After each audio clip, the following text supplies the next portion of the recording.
Welcome back, Waddlers. So we're only a couple of days out from the full release of the Mounts of Mayhem update, and it looks like the next update, well, we definitely already have some leaks, but we might have some sly hints and teasers as well. We also have a little bit more to take a look at when it comes to this beautiful new Minecraft update. And look, oh my gosh, it's already started out so good for me. I already have a zombie horse. Oh my god, you're beautiful. And in my survival world, while I was looking for the zombie horse, well, you can't beat that. Smash like, and let's go. Alrighty, so I'm sure a lot of you have already seen the beautiful trailer by now, but oh my gosh, this artwork for this update too, the developers have cooked so hard this time. And every time I see a baby Nautilus, my heart, it starts fluttering and shaking. And Mojang, I think you might be listening. Come on, where is baby Nautilus in a bucket? And please, add a survival mechanic to the game where we could preserve the babies forever and keep them small. Come on. Doesn't have to make sense, Mojang. Just do it. And this tiny, adorable little animation on the home button as well. The launcher team, they're cooking.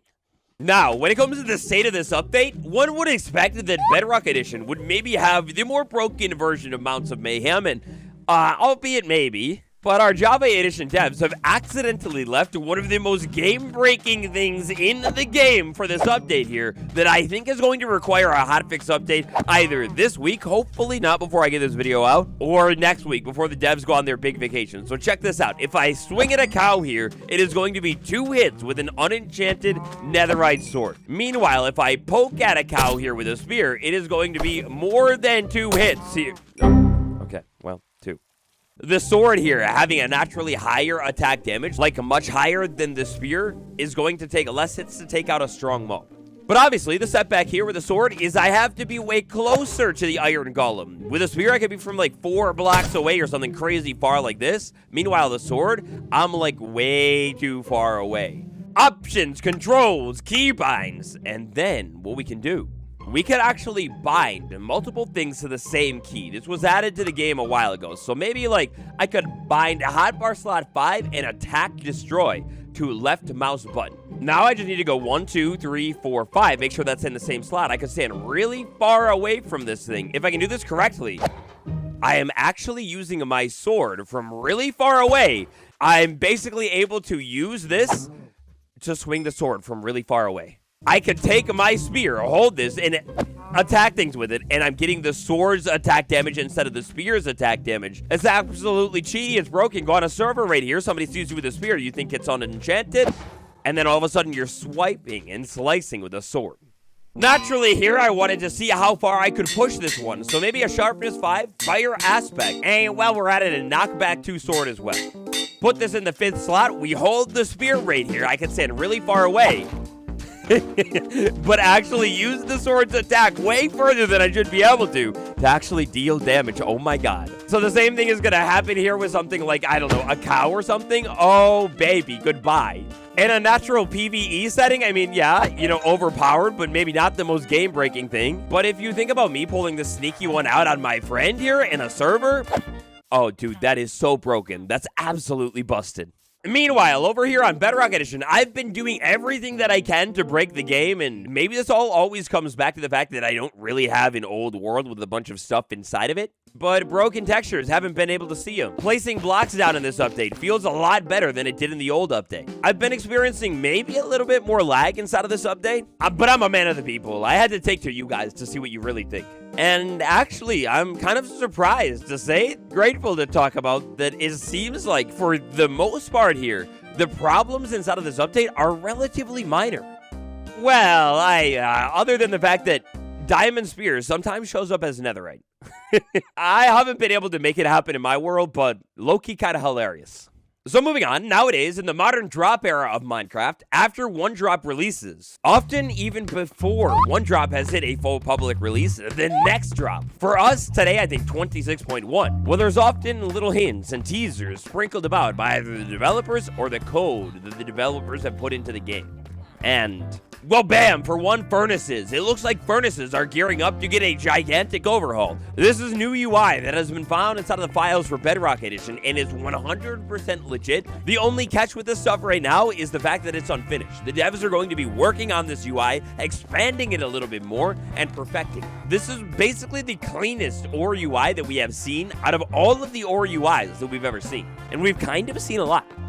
But there might be a little bit more going on behind the scenes. Our first item of interest today, quite intriguingly, is one of the most unused things in the entire game. In fact, I play a lot of Minecraft, and I don't think I have ever touched one of these things in survival. A goat horn. All over the promotion for the Mounts of Mayhem update, the goat horn is popping up. Oddly enough, not a single change has been made to the goat horn, and even more oddly enough, the goat horn is so dusty. It's probably one of the most pointless items. Like, imagine if Mojang made it in this update so you could use the goat horn and your mount would be called back over to you or something cool like that. But, alas, no.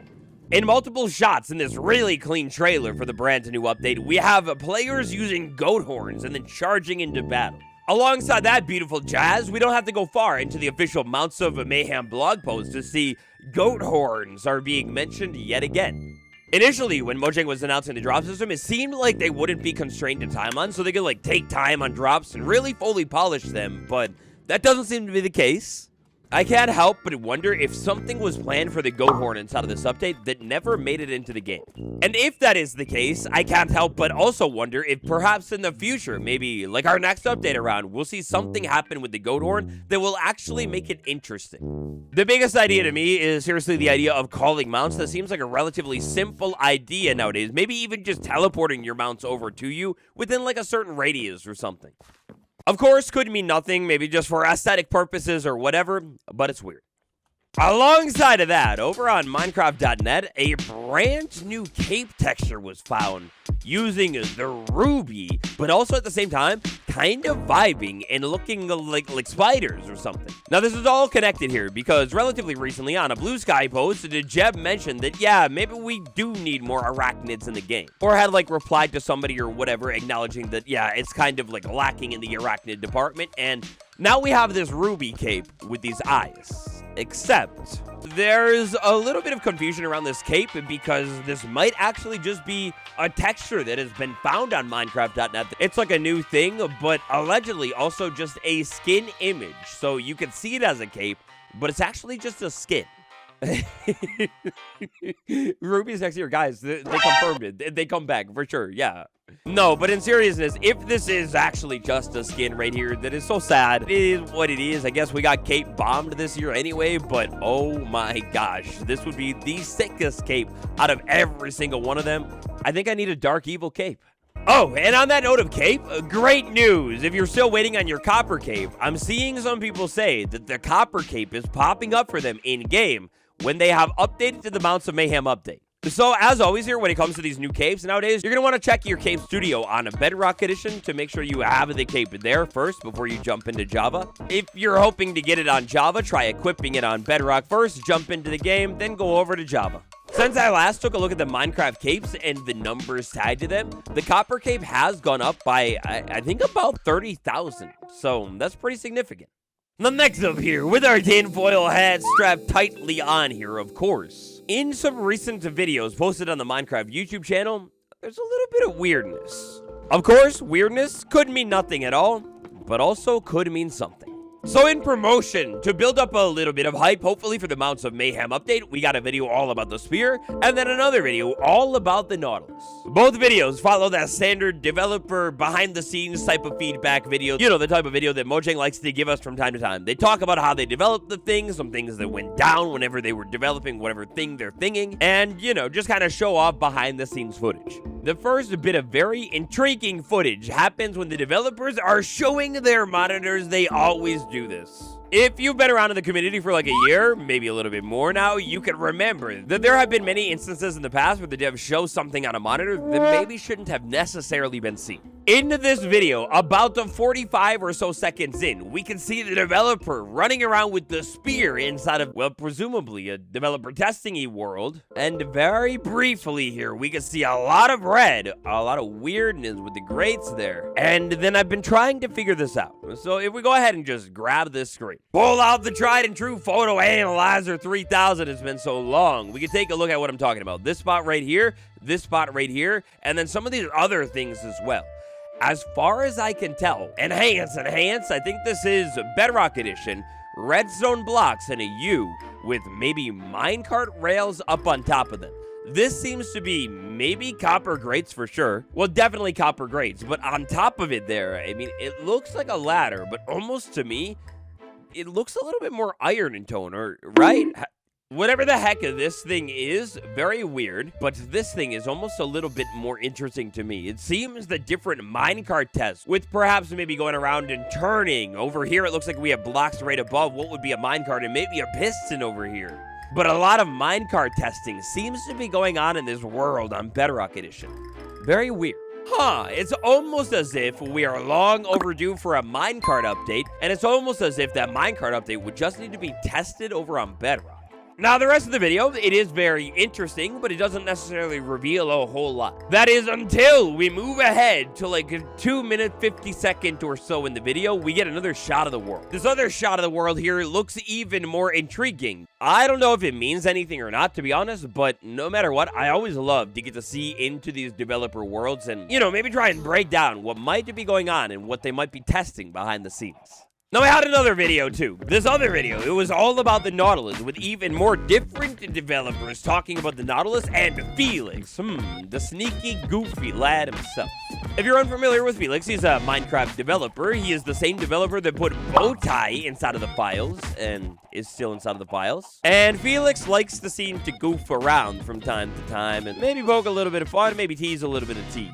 Now, when the developers are showing stuff off here, it's always hard to tell if they are showing off maybe just their own survival world they're testing and messing with stuff, or if this is accidentally a world that they're inside of, where they're like, I don't know, maybe working on and thinking of things for new updates. All over this Nautilus video, we got tons of shots of the developers being under the water in ocean ruins and other structures, except only problem. The ocean ruin that the developer is exploring right here specifically, I do not believe, like I'm 99% sure that the ocean ruins that they are showing off do not exist inside of the game right now. That, or it's insanely unique generation where an ocean ruin has generated into like a really tall tower, and oh baby, I haven't seen one of these things in literally years or literally ever, so I don't know. We learned a little bit more about the Nautilus variants and how the Coral Nautilus came to be. Basically, Sarah Boving loved the idea of it. The zombie Nautilus wasn't just going to be in the warm ocean, so they decided to make it a new variant, and I loved it. It's beautiful. Wonder if they ever thought about more. And we also learned about the Nautilus Dash, and at one point, the dash was so strong. Look at the thing, that it went flying all the way up into the air, so they decided to go ahead and tone it down. Dude, that's sick. All throughout this video, we see quite a bit of handful of interesting underwater builds that don't seem to exist inside of the game. And then right near the end, Felix said something very intriguing, that maybe because of the Nautilus, they will see more underwater builds and maybe even more underwater structures in the game. Now, I think on the surface here that Felix was talking about maybe we, the community, will build more underwater builds and things because of the Nautilus, but if we just think about it a little bit here, kind of like with the Happy Gas update, they still haven't to come back around to and added like a true reason why we need the Happy Gas. The Nautilus is really cool, and if the developers are trying to expand maybe the players' use of the watery parts of their world, perhaps that means we could see more things inside the water very soon too. Interesting things, maybe little hints and teasers at what's next, only time will tell. No matter what, besties, we are solidly inside of teaser land. If everything happens like normal, the next few previews, and maybe even things that are posted on the Minecraft accounts could be very intriguing. Now, I want to wrap today with, hey, great news! To celebrate the Amounts of Mayhem update, Bedrock Edition and Bedrock Edition only is getting something special. If you watch a streamer on Twitch, you'll get a brand new character creator mummy outfit, which is pretty sick. And if you support a streamer, you'll get a cool new emote with the spear.